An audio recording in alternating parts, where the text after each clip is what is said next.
നമസ്കാരം. നടൻ സിദ്ദീഖിന്റെ അറസ്റ്റ് താൽക്കാലികമായി തടഞ്ഞ സുപ്രീം കോടതി വിധി കഴിഞ്ഞ ദിവസമാണ് പുറത്തുവന്നത്. പീഡന കേസിൽ ഹൈക്കോടതി മുൻകൂർ ജാമ്യം നിഷേധിച്ച് ഒളിവിൽ കഴിയുന്നതിനിടെയാണ് സിദ്ദീഖിന്റെ അറസ്റ്റ് തടഞ്ഞുകൊണ്ട് കോടതി ഉത്തരവുണ്ടാകുന്നത്. 2 ആഴ്ചത്തേക്കാണ് അറസ്റ്റ് തടഞ്ഞത്. കടുത്ത കുറ്റങ്ങൾ ആരോപിക്കപ്പെട്ട് ഒളിവിൽ കഴിയുന്ന നടനെ പിടികൂടാത്തതിൽ പോലീസിനെതിരെ രൂക്ഷ വിമർശനം ഉയർന്നിരുന്നു.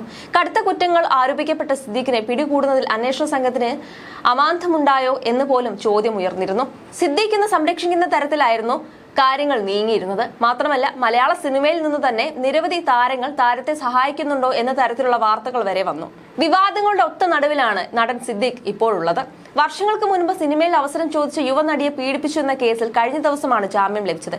ഹേമ കമ്മിറ്റി റിപ്പോർട്ട് പുറത്തുനിന്നതിന്റെ പശ്ചാത്തലത്തിലാണ് പരാതി ഉയർത്തിയതിന്റെ കൂട്ടത്തിലാണ് നടൻ സിദ്ദീഖിനെതിരെയും കേസ് ചുമത്തപ്പെട്ടതും ഒടുവിൽ അറസ്റ്റ് വാറണ്ടെല്ലാം പുറപ്പെടുവിച്ചതും. തിരുവനന്തപുരത്തെ നക്ഷത്ര ഹോട്ടലിൽ വെച്ച് നടിയെ ആക്രമിച്ചു എന്നായിരുന്നു പരാതി. ആരോപണ വിധേയനായ നടന് ഹൈക്കോടതി ജാമ്യം നിഷേധിച്ചതോടെ ഒളിവിൽ കഴിയുകയും ചെയ്തു. അതിനിടയിൽ കഴിഞ്ഞ ദിവസം സുപ്രീം കോടതിയിൽ നിന്ന് ഇടക്കാല ജാമ്യം നടന് ലഭിച്ചു. പിന്നാലെ സിദ്ദീഖിന്റെ വീടിന് മുന്നിൽ ആഘോഷമായിരുന്നു നടന്നത്. റോഡിലൂടെ പോകുന്ന വാഹനത്തിലെ യാത്രക്കാർക്കും നാട്ടുകാർക്കും ലഡ്ഡു വിതരണം ചെയ്യുകയാണ് ചെയ്തത്. നമ്മുടെ സിദ്ദീഖ് സാറിന് സുപ്രീം കോടതിയിൽ നിന്ന് ജാമ്യം ലഭിച്ചു എന്ന് പറഞ്ഞുകൊണ്ടാണ് ലഡ്ഡു വിതരണം നടന്നത്.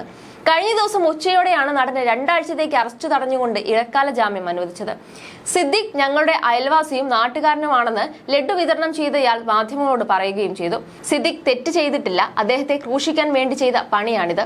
അദ്ദേഹം നിരപരാധിയാണെന്ന് പിന്നീട് തെളിഞ്ഞു വരും. കേസ് നടക്കട്ടെ. അദ്ദേഹം തെറ്റ് ചെയ്തിട്ടില്ലെന്ന് നമുക്ക് 100% വിശ്വാസമുണ്ട്. 10-30 വർഷമായി ഞങ്ങളുടെ അടുത്ത ബന്ധമുള്ളയാളാണ്. ഇന്ത്യയുടെ പരമോന്നത കോടതിയാണ് അദ്ദേഹത്തിന് ജാമ്യം നൽകിയിരിക്കുന്നതെന്ന് നാട്ടുകാരൻ പറയുന്നു. ഉപാധികളോടെയാണ് സുപ്രീം കോടതി ജാമ്യം അനുവദിച്ചത്. ഉപാധികൾ എന്തൊക്കെയാണെന്ന് സംബന്ധിച്ച് വിചാരണ കോടതിക്ക് തീരുമാനിക്കാം. കേസിൽ ഹൈക്കോടതി മുൻകൂർ ജാമ്യം നിഷേധിച്ചതിന് പിന്നാലെയാണ് സിദ്ദീഖ് സുപ്രീം കോടതിയെ സമീപിച്ചത്.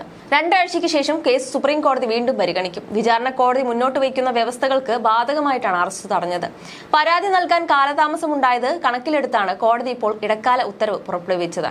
കഴിഞ്ഞ 8 വർഷമായി സംസ്ഥാനം എന്തു ചെയ്യുകയാണെന്നും കോടതി ചോദിച്ചിട്ടുണ്ടായിരുന്നു. കേസിൽ കക്ഷി ചേരാൻ ശ്രമിച്ചവരെ കോടതി ശാസിച്ചു.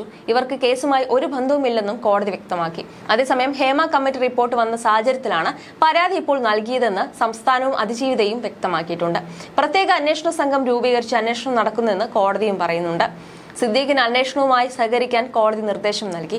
സിനിമയിൽ മാത്രമല്ല ഇതൊക്കെ നടക്കുന്നതെന്നും സുപ്രീം കോടതി ചൂണ്ടിക്കാട്ടുന്നുണ്ട്. മുതിർന്ന അഭിഭാഷകൻ മുകുൾ റോത്തഗിയാണ് സിദ്ദീഖിനായി ഹാജരായത്. ജസ്റ്റിസ് ഭേല എം ത്രിവേദി, സതീഷ് ചന്ദ്ര ശർമ്മ എന്നിവർ അടങ്ങിയ ബെഞ്ചാണ് ഹർജി പരിഗണിച്ചത്. 62ാമത്തെ കേസായിട്ടാണ് ഹർജി പരിഗണിക്കെത്തിയത്.